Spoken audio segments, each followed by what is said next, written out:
मैं कोई वाहन आया तो वाहन में मैं बैठना चाहता था, लेकिन कोई वाहन में मेरे को बैठने नहीं देते थे। बाद में 100-150 पुलिस ने उठा के मेरे को हॉस्पिटल में लेके गए और वहाँ ऐसा एक नाटक रचा है कि मेरे को अटैक आ गया।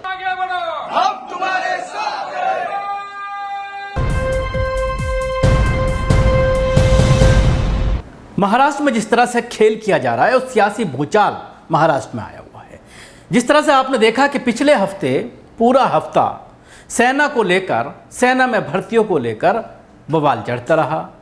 बात हो रही थी सेना की और मामला पहुंच गया शिवसेना की तरफ।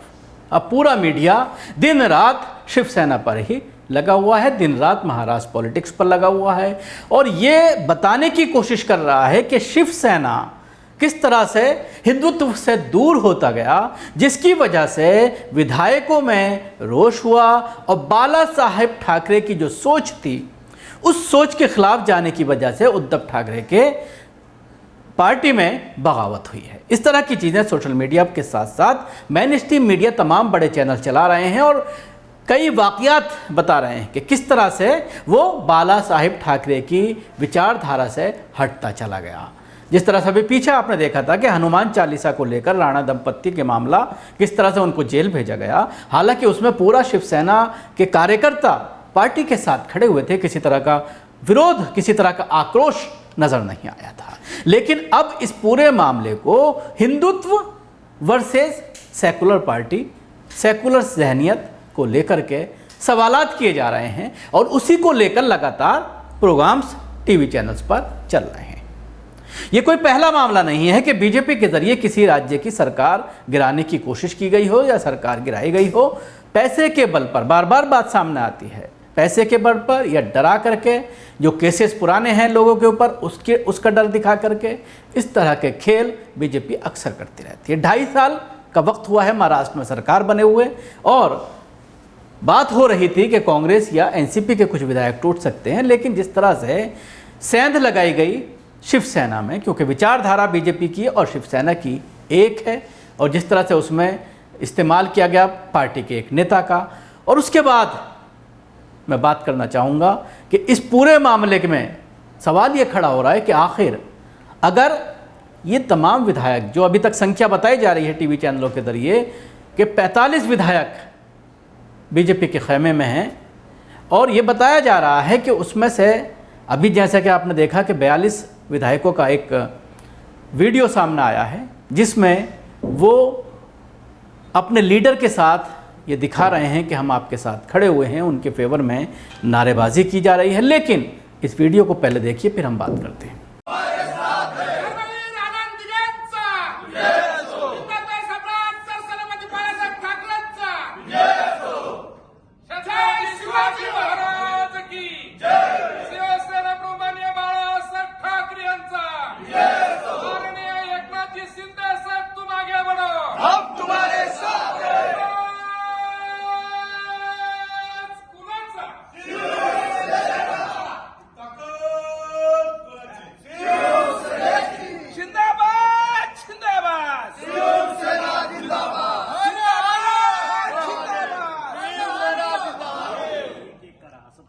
देखा, इस वीडियो के बाद, ख़ास तौर से ये वीडियो आने के बाद मेन स्ट्रीम मीडिया, बड़े बड़े चैनल्स इस वीडियो को प्रमुखता से दिखा रहे हैं और ये दिखा रहे हैं कि ये तमाम लोग, जिसमें बताया जा रहा है कि 35 शिवसेना के हैं और 7 इंडिपेंडेंस हैं, टोटल 42 विधायकों की संख्या है जिसको जारी किया गया है। और इसमें ये बताने की कोशिश की जा रही है कि नारेबाजी जो की जा रही है वो पार्टी का जो अब लीडर, शिवसेना का जो लीडर जो इनको यहाँ से भगा करके ले गया है, उसके फेवर में ये नारेबाजी की। लेकिन आप वीडियो को ज़रा गौर से देखिए, एक बार फिर मैं दिखाना चाहूँगा। दूसरी विंडो में आप देख सकते हैं, जो आपके साथ विंडो चल रही है दूसरी, इसमें जब आप वीडियो को आप गौर से देखेंगे तो तमाम विधायक नारेबाजी नहीं करते हुए नज़र आ रहे हैं, बल्कि 5-6 विधायक हैं जो सिर्फ नारेबाजी कर रहे हैं और बाकी विधायक हाथ बांध करके बैठे हुए हैं। जबकि कुछ विधायकों के जरिए नारेबाजी ज़रूर की जा रही है और समर्थन की बात कही जा रही है, एकता की बात कही जा रही है, लेकिन तमाम विधायक इसमें नहीं हैं।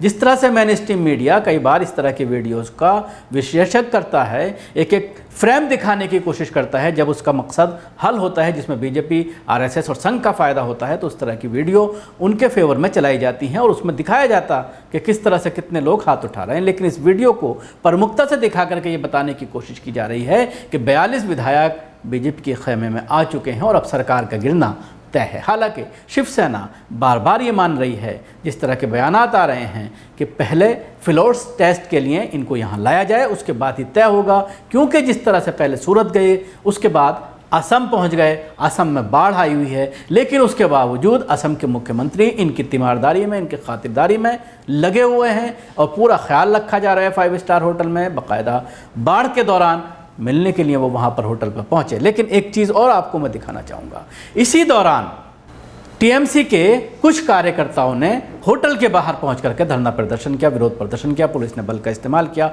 और तमाम लोगों को बसों में बिठा करके ले गए। यानी टीएमसी ने इसका विरोध करके कहीं ना कहीं बीजेपी को उसकी औकात दिखाने की असम में कोशिश की है। टीएमसी का काफ़ी कैडर है असम में और अपने पांव पसार रहा है टीएमसी। कोशिश की जा रही है ममता बनर्जी के जरिए कि वो असम में भी पार्टी को एक्सटेंड करें, बढ़ाएं। आज जिस तरह से ये पूरा विरोध प्रदर्शन देखने में आया तो आप उससे भी कुछ अंदाज़ा लगा सकते हैं। देखिए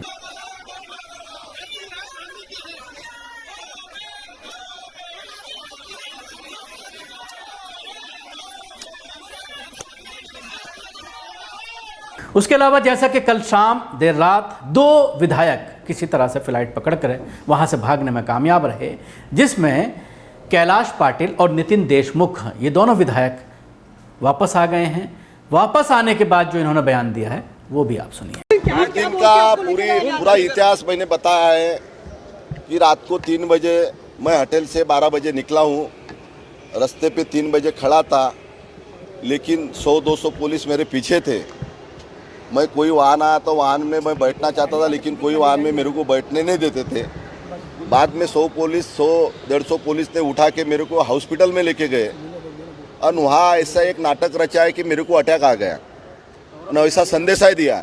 लेकिन अटैक आने का कारण तो देखा आपने, इन विधायकों के जरिए जिस तरह से कहा जा रहा है कि लोगों को फर्जी बीमार बना करके अस्पतालों में एडमिट कराया जा रहा है। कई 100 नौजवानों को इनकी सुरक्षा में लगाया गया है कि कोई यहाँ से निकल कर जा ना पाए।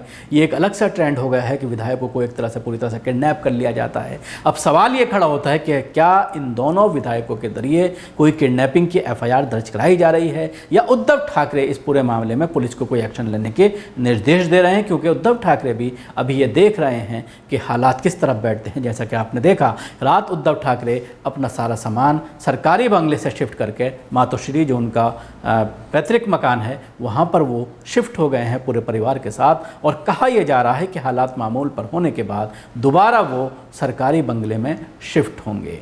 सवाल यही है कि जब तक फ्लोर टेस्ट नहीं होता, जब तक ये सारे विधायक मुंबई नहीं पहुँचते और विधानसभा में अपना वोट नहीं देते, तब तक कुछ भी स्थिति क्लियर नहीं हो पाएगी। लेकिन कहीं ना कहीं शिवसेना के जो अभी चीफ हैं उद्धव ठाकरे, जो CM थे, उनके लिए हालात बहुत ज़्यादा परेशानकुन हैं और जिसको लेकर परेशानी जाहिर भी की जा रही है। लेकिन बार बार ये दावे किए जा रहे हैं कि सरकार को कोई ख़तरा नहीं है। शुक्रिया। आपको हमारी कोशिश कैसी लगी ज़रूर बताएं।